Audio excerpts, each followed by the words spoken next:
सीता की खोज में भटकते श्री राम और लक्ष्मण जी के सामने जब एक ऐसा राक्षस आया जिसका ना सिर था ना गला, जिसकी आंखें उसके सीने में थी और जिसका मुंह उसके पेट पर था, तो क्या आप जानते हैं कि वह भयानक दानव वास्तव में श्री राम का सबसे बड़ा मार्गदर्शक बनने वाला था। रामायण का वह रहस्यमय अध्याय जहां एक श्रापित गंधर्व ने मृत्यु के द्वार पर खड़े होकर श्री राम को वह मास्टर प्लान दिया जिससे रावण का अंत सुनिश्चित हुआ। आज हम कबंध के उस डरावने स्वरूप के छिपे गहरे तर्क और तथ्यों का विश्लेषण करेंगे।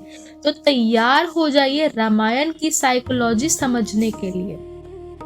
कबंध का जन्म एक राक्षस के रूप में नहीं हुआ था।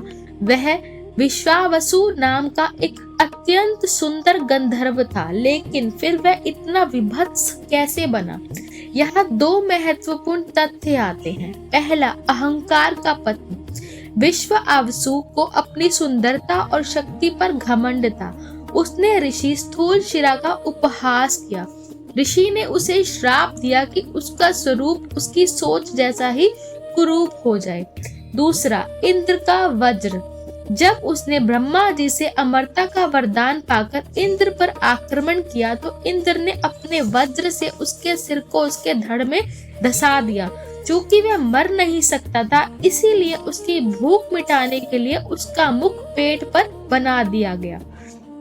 कबंध का यह स्वरूप बिना बुद्धि के जीवन का प्रतीक है।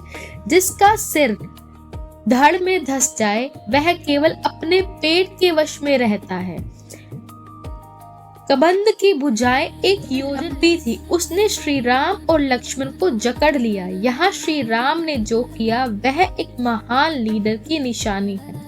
भुजाओं का काटना। श्री राम ने कबंध के सिर पर प्रहार नहीं किया क्योंकि वह था ही नहीं। उन्होंने उसकी भुजाएं काट दी। भुजाएं हमारे गलत कर्मों के विस्तार का प्रतीक है। श्री राम ने उसके अहंकार की शक्ति को काट कर उसे असहाय बनाया ताकि उसे सत्य का ज्ञान हो सके। अग्नि संस्कार। कबंध ने मरने से पहले प्रार्थना की कि उसे जमीन में गाड़ने की बजाय जलाया जाए। क्यों? क्योंकि अग्नि संस्कारों को शुद्ध करती है। तामसिक शरीर जब तक भस्म नहीं होता तब तक सात्विक आत्मा गंधर्व रूप मुक्ति नहीं हो सकती।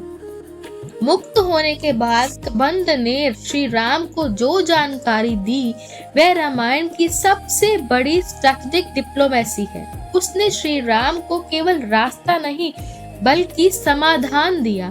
समान दुखियों का गठबंधन, पावर ऑफ नेटवर्किंग। कबंध ने कहा, श्री राम आप अकेले रावण को नहीं जीत सकते, आपको सुग्रीव की जरूरत है। उसने तर्क दिया कि सुग्रीव भी पत्नी वियोगी है और राज्य विहीन है। समान लक्ष्य वाले लोग ही सबसे मजबूत सहयोगी बनते हैं।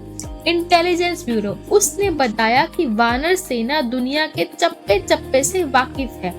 बिना इंफॉर्मेशन के युद्ध नहीं जीता जा सकता। शबरी और मतंगवन। उसने श्री राम को शबरी के पास भेजा। क्यों? क्योंकि युद्ध से पहले मन की शांति और अटूट भक्ति ही आवश्यकता थी। शबरी का प्रेम श्री राम के मानसिक बल को पुनर्जीवित करने वाला था।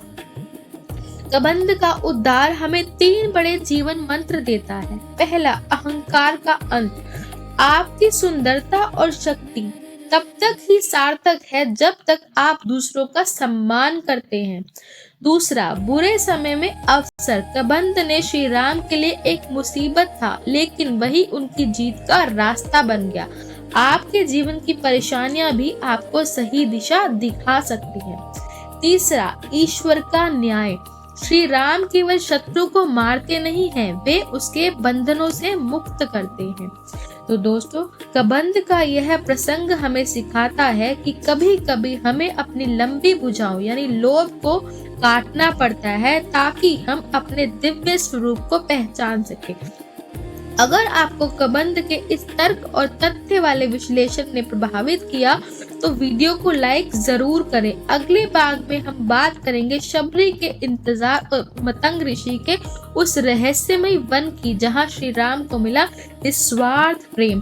कमेंट में लिखकर बताएं, क्या आपको पता था कि कबंध पहले एक गंधर्व था? सब्सक्राइब करें और बेल आइकन दबाएं ताकि रामायण सीरीज का अगला दिन आप मिस ना करें। प्रेम से कहिए जय श्री राम।